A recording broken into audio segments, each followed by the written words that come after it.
Naabo at hindi na mapapakinabangan pa ang isang motorsiklo makarang lamuni ng apoy. Ang insidente naganap sa Purok 6B, Barangay Buwal, Tulunan North Cotabato, alas 9 ng umaga noong Sabado, Hulyo 13 ng kasalukuyang taon. Sa ulat, pagmamay-ari ng isang Suharto Haruntagi, 28 taong gulang na taga-barangay Popoyon ang NMAX motorcycle.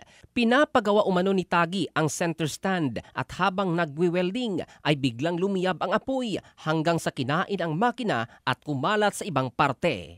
Posible umanong may tagas ang makina na dahilan ng pagsiklab ng sunog. Hindi agad na isalba ang motor sa takot na sumabog kaya't hinayaan at tinitingnan na lang ng may-ari habang unti-unting nalulusaw ang ibang parte. Tanging naiwan ang mga bakal na skeleton. Wala namang nasaktan o nadamay sa pagkasunog ng nasabing motorsiklo. Ito si Jovel Candado in the heart of changing lives ng Brigada News Philippines, the Music and News Authority.